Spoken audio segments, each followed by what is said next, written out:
इस एलियन को इसके प्लेनेट वालों ने अर्थ पर एक बहुत ही खतरनाक मिशन पर भेजा था, जिसको अगर इसने पूरा नहीं करा तो इसका पूरा प्लेनेट पॉल्यूशन की वजह से खत्म हो जाएगा। इसीलिए ये भी जल्दी से जल्दी इंसानों के तौर तरीकों को सीख कर एक मशीन को बनाना चाहता था जिससे इसके प्लेनेट को बचाया जा सकता है। अब वैसे ही इस कहानी का सेकंड पार्ट है, जिसका फर्स्ट पार्ट मैं ऑलरेडी एक्सप्लेन करके अपने चैनल पर अपलोड कर चुका हूँ और उसका लिंक आपको पिन कमेंट या फिर डिस्क्रिप्शन में मिल जाएगा। तो इसीलिए अगर आप लोगों ने इसके फर्स्ट पार्ट को अब तक नहीं देखा है तो आप लोग वहाँ पर जाकर इसके फर्स्ट पार्ट को वॉच कर सकते हो। बाकी अब तक की कहानी में जस्टिन और पैराडी ने थॉमस के उस मॉडल को चालू कर लिया था, पर अभी CIA वाले बीच में नहीं आते क्योंकि अभी वो मॉडल पूरी तरह से तैयार नहीं था। वहीं अभी क्ले के कहने पर लीसा भी थॉमस की लोकेशन के बारे में जानने में लगी हुई थी और उसी के बारे में पता करते हुए जब वो कहानी की शुरुआत में आए टॉर्नेडो के बारे में जानकारी निकालती है तो उसको पता चलता है कि उस टॉर्नेडो को आर्टिफिशियली क्रिएट करा गया था। उस टॉर्नेडो को क्रिएट करने वाले सिग्नल कंबोडिया के जंगलों के एक बंकर में से आए थे और इसका मतलब साफ था कि थॉमस भी उन्हीं बंकर्स में छुपा हुआ है। अब जैसे ही ये बात क्ले को पता चलती है तो वो काफी ज्यादा खुश होता है और तुरंत ही फिन से इस बारे में बात करते हुए एक टीम को उन जंगलों में भेजने को बोलता है। मगर क्ले के पास थॉमस के वहाँ पर होने के कोई भी सबूत नहीं होते, इसीलिए फिंच अभी उसके मिशन के लिए साफ मना कर देती है। लेकिन क्ले किसी भी हालत में थॉमस को पकड़ना चाहता था, इसीलिए वो फिंच के मना करने के बावजूद भी एक टीम को उस जंगल में भेज देता है। उन जंगलों के बीच में जाने पर वैसे तो उन सोल्जर को वहाँ पर कोई इंसान दिखाई नहीं देता, लेकिन वहाँ पर कुछ जहरीले पौधे मौजूद थे जो कि इंसानों के प्रेजेंस में आते ही वहाँ पर कुछ स्पोर्स को छोड़ते हैं, जिससे सारे सोल्जर तुरंत ही मारे जाते हैं। उस दौरान एक सोल्जर की गन से धोखे से फायर भी हो गई थी, जिससे वहाँ पर एक एक्सप्लोजन होता है और क्ले से उन लोगों का कांटेक्ट टूट जाता है। वहीं जोसाई अब धीरे धीरे एंथियन बनता जा रहा था और उसको अपनी पुरानी सारी मेमोरीज तो याद थी, लेकिन उसके अंदर से सारी फीलिंग्स खत्म हो गई थी। साथ ही धीरे धीरे उसकी फिंगरप्रिंट्स भी गायब हो जाती है क्योंकि एंथियंस की फिंगरप्रिंट भी नहीं होती थी। वहीं अभी के लिए जस्टिन जाकर ईडी से मिलती है और वो चाहती थी कि उन्हें शायद अपने प्रोजेक्ट के बारे में पब्लिक में अनाउंस कर देना चाहिए, जिससे अगर आगे चलकर फैराडे के एलियन होने के बारे में लोगों को पता भी चलता तो गवर्नमेंट कुछ नहीं कर पाती, क्योंकि लोग फैराडे को ही सपोर्ट करने के लिए आगे आ जाते और मजबूरन गवर्नमेंट को पीछे हटना पड़ता। लेकिन ये बात ईडी भी अच्छे से जानती थी, इसीलिए अभी वो इसके लिए साफ मना कर देती है। दूसरी तरफ क्ले को अचानक से फिंच का कॉल आता है, जिसको उसकी हरकतों के बारे में पता चल गया था और क्योंकि कंबोडिया की गवर्नमेंट को ये एक तरह का टेररिस्ट अटैक लग रहा होता है, इसीलिए वो क्ले से इस बारे में बातचीत करना चाहते थे। तो क्ले काफी ज्यादा डर भी रहा होता है क्योंकि अगर उसकी गलती CIA के लीडर के सामने साबित हो जाती तो ऐसे में उसको CIA से निकाला भी जा सकता था। वहीं दूसरी तरफ फैराडे ने पूरी तरह से उस मॉडल को ऑपरेट तो कर लिया था, पर उसको समझ में नहीं आता कि CIA वाले और ओरिजिन कंपनी वाले उस मॉडल के बारे में दुनिया के सामने बताना क्यों नहीं चाहते। इसीलिए तब फैराडे तुरंत ही थॉमस से कांटेक्ट करने की कोशिश करता है और उस दौरान क्ले के द्वारा लगाए हुए कैमरे अपने आप ही बंद हो जाते हैं। लीसा तो ये देखकर काफी ज्यादा शॉक हो गई थी और दूसरी तरफ थॉमस फैराडे से बात करते हुए फैराडे पर काफी ज्यादा गुस्सा करने लगता है, क्योंकि उसके हिसाब से पिछले 40 सालों से वो सेफली कंबोडिया के जंगलों में ही रह रहा था। लेकिन फैराडे के आते ही CIA वालों को उसकी लोकेशन के बारे में पता चल गया और उन्होंने वहाँ पर अटैक करने की कोशिश करी। और इस बात पर फैराडे उल्टा थॉमस पर ही भड़क जाता है, क्योंकि थॉमस बस अभी अपने बारे में सोच रहा था, जबकि फैराडे अपने पूरे प्लेनेट को बचाना चाहता था। अब उसके इस गुस्से को देखने के बाद थॉमस को काफी ज्यादा अच्छा लग रहा था, क्योंकि उसके हिसाब से फैराडे इंसानों की तरह इमोशन शो कर रहा होता है और अगर फैराडे अभी झूठ बोलना और सीख जाता तो वो बिल्कुल इंसानों की तरह हो जाता। थॉमस फैराडे को झूठ बोलने भी सीखने को कहता है, क्योंकि वो जितना ज्यादा झूठ बोलकर अपनी चीजों को छुपा पाता उतना ज्यादा ही अच्छे से वो अर्थ पर लंबे समय के लिए सर्वाइव कर सकता था। फैराडे को अभी ये बात सही से समझ में तो नहीं आई होती, लेकिन अभी अचानक से रूम में लीसा आ जाती है, इसीलिए फैराडे को तुरंत ही थॉमस के साथ कांटेक्ट को बंद करना पड़ता है। अब क्योंकि फैराडे इस प्रोजेक्ट से रिलेटेड खतरे के बारे में खुद भी जानता था, इसीलिए वो रात के समय में जस्टिन के साथ जाकर हैच की जान पहचान की एक जर्नलिस्ट से मिलता है और उसको उस प्रोजेक्ट के बारे में बताते हुए उसके बारे में एक आर्टिकल छापने को कहता है। लेकिन वो जर्नलिस्ट ऐसे ही अपने अखबार में कुछ भी नहीं छाप सकती थी, उसको उस प्रोजेक्ट के बारे में प्रॉपर सबूत की जरूरत होती है, इसीलिए तब फैराडे उसको बाद में सबूत देने के लिए भी मान जाता है। वहीं ईडी खुद भी क्ले की हरकतों की वजह से उसके बारे में और चीजें जानना चाहती थी, इसीलिए वो अपने सीक्रेट सोर्सेज के थ्रू उसके बारे में और ज्यादा चीजें पता करने लगती है। दूसरी तरफ क्ले अभी फिंच के साथ में वॉशिंगटन में CIA के लीडर के सामने बैठा हुआ था, जो कि उससे कंबोडिया में हुए अटैक के बारे में जानना चाहते थे। उस समय पर क्ले सारा इल्जाम फिंच के ऊपर ही डालने लगता है और सबको बताता है कि ये सारी चीजें फिंच की परमिशन से ही हुई थी। फिंच तब सबको सच्चाई बताने की कोशिश तो करती है, पर क्ले ने एक डॉक्यूमेंट के ऊपर उसके फेक साइन भी करे हुए थे, जिस वजह से फिंच भी अपनी बेगुनाही साबित नहीं कर पाती। इसके तुरंत बाद उसके डिपार्टमेंट वालों ने उसको इस केस से हटा दिया था और क्ले को ही इस केस का इंचार्ज बना दिया गया था। दूसरी तरफ जस्टिन के पास लैब में अचानक से लीसा आकर उसको अपने स्पाई वाले रूम में लेकर जाती है, जहाँ पर जाते ही उसने जस्टिन को अपने और क्ले के बारे में सब बता दिया था। तब जस्टिन को ये बात भी पता चलती है कि असल में लीसा और क्ले बस थॉमस को पकड़ना चाहते थे, क्योंकि उनके सोर्सेज के हिसाब से थॉमस ह्यूमैनिटी को खत्म करने के लिए कुछ बहुत बड़ा प्लान कर रहा था। वो लगातार कुछ सिग्नल को अपने प्लेनेट पर भी भेज रहा होता है, जिनको उन लोगों ने रिकॉर्ड भी करा था। इसीलिए अगर जस्टिन फैराडे की मदद से लीसा और क्ले को थॉमस तक पहुंचा देती है तो बाद में लीसा उसकी फैराडे और उनके प्रोजेक्ट को प्रोटेक्ट करने में मदद करेगी। ये बात जानने के बाद वैसे तो जस्टिन पूरी तरह से हैरान रह गई थी, थी, लेकिन कोई भी डिसीजन लेने से पहले वो फैराडे के पास जाकर उसको सब बताती है। फैराडे तब उसके सामने कसम खाता है कि उनकी स्पीशीज किसी को भी जान से मारने के बारे में नहीं सोच सकती। इसीलिए तब जस्टिन लीजा की डील को रिजेक्ट कर देती है और चीजें जैसी चल रही थी वैसी ही चलने देती है। वहीं एडी को अपनी सोर्सेज की मदद से पता चलता है कि असल में क्ले की मां एक टेररिस्ट थी जिसने कई जगह पर बॉम्ब ब्लास्ट करे थे, और CIA वाले जब उसको रोकने के लिए उसके घर पर गए तब वो अपने छोटे बेटे क्ले को अपने घर पर छोड़कर ही भाग गई। उस समय पर उस केस की इंचार्ज खुद फिंच थी और उसके बाद से ही फिंच ने क्ले को अडॉप्ट कर लिया और उसको अपने बच्चे की तरह पाला। लेकिन उसके बावजूद क्ले ने फिंच के साथ इतनी बुरी हरकत करी। ऐसे बच्चों के लिए आप क्या कहना चाहेंगे? कमेंट सेक्शन में जरूर बताना। मेरे हिसाब से तो इस तरह के बच्चों से ज्यादा नीच कोई और हो ही नहीं सकता, क्योंकि माँ बाप से ऊपर जिंदगी में कोई भी नहीं है। खैर, क्ले को ईडी की इन हरकतों के बारे में पता चलने पर वो ईडी को जाकर धमकाते हुए उसे उसके पास से दूर रहने को कहता है, और ईडी भी इससे काफी ज्यादा डर गई थी। वहीं फैराडे को क्योंकि पता चल गया था कि क्ले और लीजा ने उसके ऊपर नजर रखने के लिए रूम में कैमरे लगाए हैं, इसीलिए वो सबसे पहले तो लैब में जाकर लीजा के कैमरास को बंद करता है और बाद में उसके कंप्यूटर को हैक करके थॉमस के उन सिग्नल्स वाली बात को सुनता है। उन सिग्नल्स को सुनने के बाद न जाने क्यों पर वो काफी ज्यादा परेशान हो गया था और वो तुरंत ही जस्टिन के पास जाकर उसको सब कुछ बताता है। असल में वो लोग जिस मशीन को बना रहे थे वो एक लिमिटलेस पावर का सोर्स है तो, लेकिन थॉमस उसका इस्तेमाल अपने प्लेनेट को बचाने के लिए नहीं बल्कि एक बहुत ही बड़ी स्पेसशिप के इंजन के तौर पर करने वाला है। असल में उनका प्लेनेट एंथिया इतना ज्यादा बिगड़ गया है कि उसको बचाया ही नहीं जा सकता, और थॉमस का मेन प्लान यही था कि वो एंथिया से सभी एंथियंस को अर्थ पर ले आएगा और सभी ह्यूमंस को अपना गुलाम बनाकर रखेगा। उसके लिए ही उसने काफी बड़ी स्पेसशिप भी बनाई थी ताकि अर्थ पर एंथियंस को लेकर आया जा सके। लेकिन फैराडे इंसानों को खत्म नहीं होने देना चाहता। उसने इंसानों के साथ काफी अच्छे पल बिताए थे, इसीलिए वो तुरंत ही जस्टिन और जोसाई के साथ लैब में जाता है और उस क्वांटम फ्यूजन पावर सोर्स के मॉडल को डिसअसेंबल करने लगता है।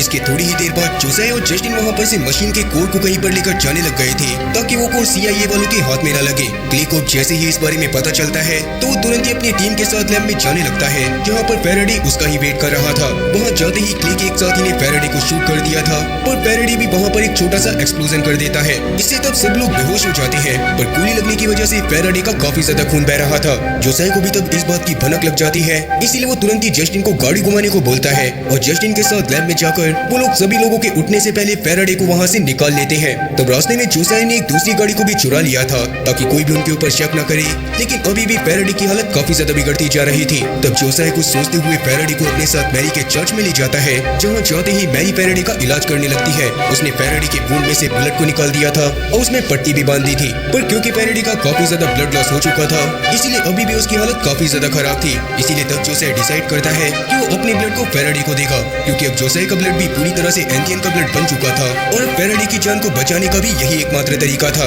वहीं क्ले की आंख खुलने पर उसके सामने ईडी और हैच पहुंच जाते हैं और एडी से उसकी इस हरकत के कारण के बारे में पूछते हैं, पर क्ले तो पहले से ही काफी ज्यादा गुस्से में था और इसीलिए उसने ईडी के एक चांटा मार दिया था। पर ईडी भी अब कुछ शांत नहीं रहती और वो जवाब में क्ले को एक चांटा मार देती है। इसीलिए तब क्ले उसको काफी ज्यादा उल्टा सीधा बोलता है और वहाँ पर से फैराडे और बाकी सबको ढूंढने के लिए निकल जाता है। थोड़ी ही देर में जस्टिन के मॉली को कॉल करने की वजह से क्ले को उन लोगों की लोकेशन के बारे में पता चल गया था और वो तुरंत ही अपने दो साथियों के साथ मैरी के चर्च के अंदर चला जाता है। मैरी तब क्ले के शोल्डर पर शूट भी कर देती है और जवाबी फायर में क्ले अंदर जाकर मैरी को मार गिराता है।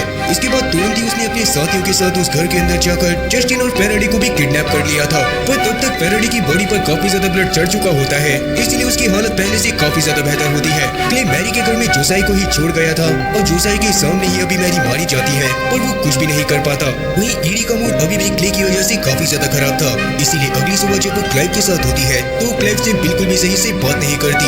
इवन जब उसे क्लाइव की बातों से काफी ज्यादा फ्रस्ट्रेशन होती है तो वो क्लाइव के सामने ही एक बीमार घोड़े को शूट करके जान से मार देती है। ये देखकर तो क्लाइव की फट के 4 से 64 हो गई थी और वो तुरंत ही अभी हैच के पास चला जाता है और हैच को ईडी के बारे में एक बहुत ही चौंकाने वाला राज बताता है। असल में आज तक हैच को बस यही लगता था कि उसके पिता उसकी बहन के साथ कहीं पर घूमने के लिए गए थे और एक क्लिप पर पैर फिसलने से धोखे से वो नीचे गिर गए और उनकी मौत हो गई, पर असल में हैच के पिता की मौत धोखे से नहीं हुई थी। उनको ईडी ने ही एक पहाड़ से नीचे फेंका था क्योंकि ईडी ओरिजिन कंपनी की मालकिन बनना चाहती थी, पर अगर हैच के डैड जिंदा होते तो वो हैच को ही उस कंपनी का मालिक बनाते। क्लाइव उस समय पर छोटा था और उसने ये सारी चीजें खुद अपनी आंखों से देखी थी। ये बात जानने के बाद हैच काफी ज्यादा गुस्से में आ जाता जाता है और अब वो ईडी से कभी भी बात नहीं करने वाला था। वहीं क्ले भी जस्टिन और फैराडे को अपने साथ किडनैप करके खाली बिल्डिंग में ले गया था। यहाँ जाकर वो जस्टिन को लीसा के साथ दूसरे रूम में भेज देता है और खुद फैराडे को मारते हुए उससे थॉमस की लोकेशन के बारे में जानने की कोशिश करता है। पर फैराडे को तो एलियन होने की वजह से दर्द ही नहीं हो रहा था, इसीलिए क्ले उसको तो अलग अलग चीजों से टॉर्चर करने की कोशिश करने लगता है। मगर क्ले फैराडे को जितना ज्यादा टॉर्चर कर रहा था, फैराडे को तो उतना ही मजा आ रहा था। पर तभी अचानक से क्ले को उस एयरपोर्ट वाली क्लिप के बारे में याद आता है जहाँ पर फैराडे के ऊपर एक्स वेव का काफी ज्यादा बुरा असर हुआ था और उसने बहुत सारे पानी को उगल दिया था। इसीलिए तब क्ले वहाँ पर एक्स वेव मशीन को मंगवाता है, जिससे अब फैराडे की हालत काफी ज्यादा खराब होने लग गई थी और उसने तुरंत ही थॉमस के पूरे प्लान के बारे में सब कुछ रिवील कर दिया था। और उसकी इस तरह से चिल्लाने की आवाज को सुनकर जस्टिन काफी ज्यादा डर गई थी और इसीलिए वो लीसा से उनकी मदद करने को कहती है।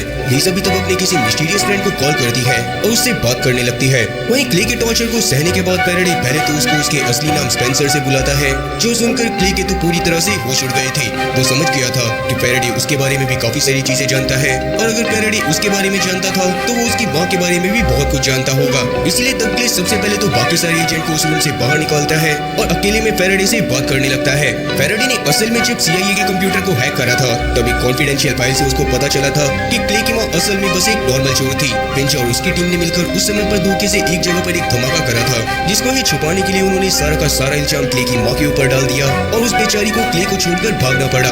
ये सारी बातें जानने के बाद तो क्ले के पैरों तले अचानक से जमीन खिसक गई थी।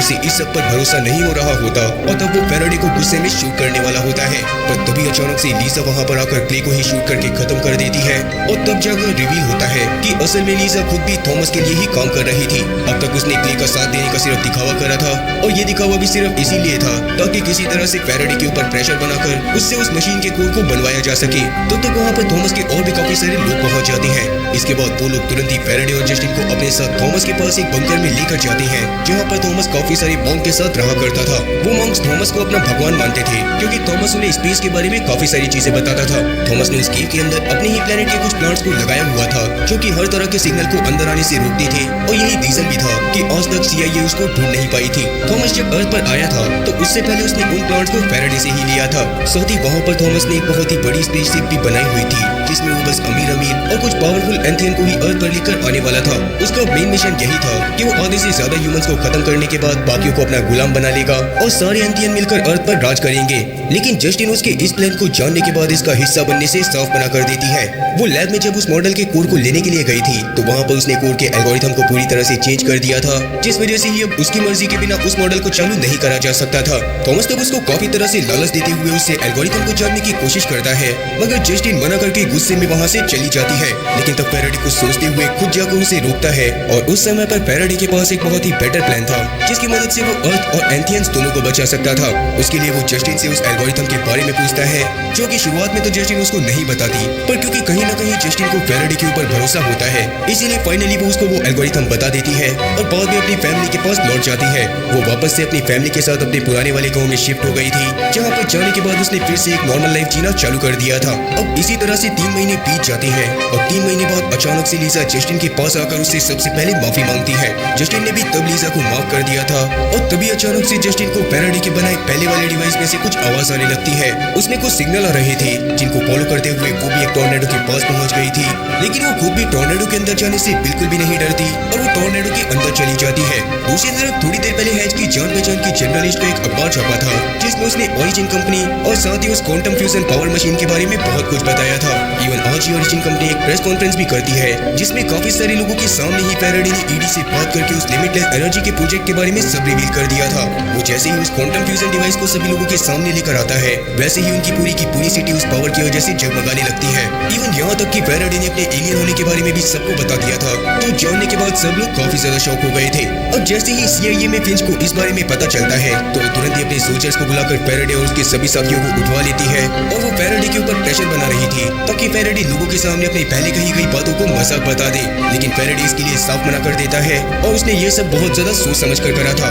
वो उल्टा फिंच को ही धमकाने लगता है कि फिंच उसको और ओरिजिन कंपनी को पूरी तरह से छोड़ दे और साथ ही फैराडे का प्लान यही था कि वो एंथियन को अर्थ पर ही लेकर आएगा, पर वो एंथियन और ह्यूमंस को नॉर्मली एक साथ दोस्तों की तरह रखना चाहता था, पर फिंच इसके लिए साफ मना कर देती है। पर फैराडे तब उसको बताता है कि उसने क्वांटम फ्यूजन पावर मॉडल का सारा डेटा ऑनलाइन अपलोड करा हुआ था और अगर 12 घंटे के अंदर उसको रोका नहीं जाता तो इसका सारा एल्गोरिथम सभी देशों के पास पहुंच जाता, जिससे वो लोग भी बड़े आराम से उस मॉडल को बना सकते थे, जिससे टेक्निकली सिर्फ यूएसए की इकोनॉमिकल ग्रोथ जो कि इस क्वांटम फ्यूजन पावर मॉडल की वजह से हो सकती थी वो नहीं होगी और दुनिया भर में काफी सारे अटैक्स भी बढ़ जाएंगे। फैराडे उल्टा फिंच को ही धमका रहा होता है, इसीलिए फिंच को इस बात से काफी ज्यादा गुस्सा आ रहा था। लेकिन ये सारी बातें सुनने के बाद फिंच के सीनियर फिंच के जवाब का बिल्कुल भी वेट नहीं करते और तुरंत ही फैराडे की सारी शर्तों को मान लिया जाता है। अब इसके बाद फैराडे वहाँ से थॉमस के पास जाता है, जो कि फैराडे की इस हरकत की वजह से काफी ज्यादा खुश था। कहीं ना कहीं अभी उसको अपनी गलती का भी एहसास हो गया था, इसीलिए वो थोड़ी ही देर बाद जाकर सीआईए वालों के सामने सरेंडर कर देता है। वहीं फैराडे आखिरी बार जाकर जस्टिन से मिलता है और उसको एक गुड बाय किस करने के बाद वो बाद में थॉमस के बनाए हुए स्पेसशिप में बैठकर अपने प्लेनेट के लोगों को अर्थ पर लेकर आने के लिए निकल जाता है।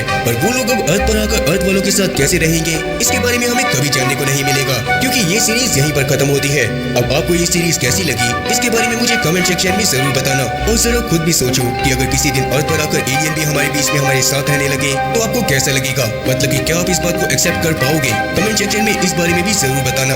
बाकी उम्मीद है कि एक्सप्लेनेशन अच्छी लगी होगी और अगर एक्सप्लेनेशन अच्छी लगी हो तो चैनल को सब्सक्राइब करना और बेल नोटिफिकेशन को ऑल पर सिलेक्ट करना और वीडियो को भी लाइक करना। मैं ऐसी ही और मजेदार एक्सप्लेनेशन वीडियोस लेकर आता रहूंगा। खैर तब तक के लिए टाटा और गुड बाय।